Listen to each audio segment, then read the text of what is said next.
Hey everyone, welcome back to Corporate Decoder, the place where we decode the often confusing world of corporate filings. Today we are diving into a report about Clearwater paper, and while paper might sound boring, trust me, this report has some interesting details about executive pay that might make your eyebrows raise. Today we're unpacking an 8K filing from Clearwater paper dated April 1, 2025. This isn't their quarterly or annual report, but a current report, meaning it covers significant events. The main event here is a new employment agreement for their president and CEO, Arsen Kitch.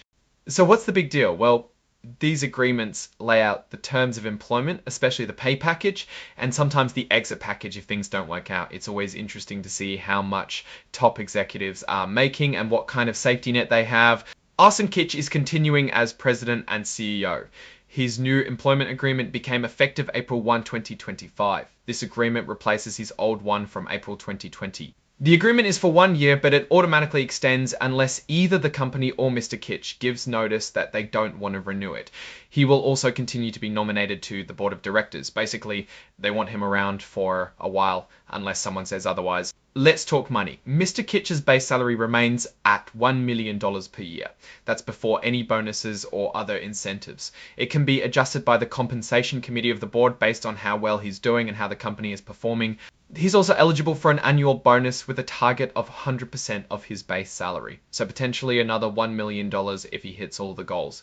This bonus is tied to the company's annual incentive program, meaning it depends on how well Clearwater paper performs.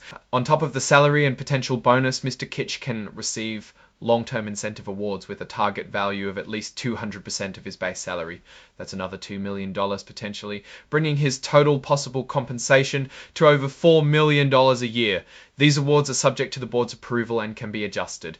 These long-term incentives come in two forms. 70% are performance shares, which vest after 3 years if the company meets certain performance goals. The other 30% are restricted stock units that vest over 3 years. This means he gets a little bit each year for 3 years. Now, what happens if Mr. Kitch leaves the company? If he's terminated without a good reason, or if the company decides not to extend his agreement, he gets a pretty generous severance package. This includes 18 months of his base salary, a prorated bonus for the year he leaves, and 18 months of continued health benefits.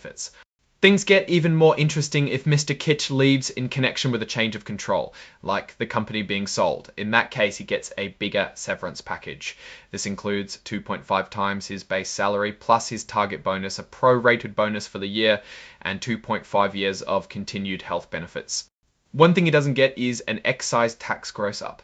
This means that if the severance payments trigger any special taxes, the company won't cover those taxes for him. He's on his own for that. Finally, there are some restrictions. Mr. Kitch can't spill any company secrets, poach employees, or compete with Clearwater paper for 18 months after he leaves. Standard stuff, but important to protect the company. If you want all the nitty-gritty details, the full employment agreement is attached as an exhibit to this filing. You can read it for yourself to see everything that's covered.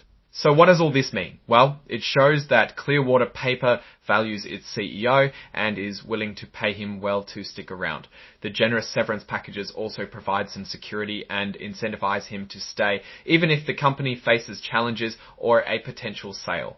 However, it also means that if things don't work out, it could cost the company a significant amount of money. It's a balancing act between attracting and retaining talent and protecting shareholder interests. From the numbers that are being put out, it is hard to say if Clearwater paper is well positioned in the market or not.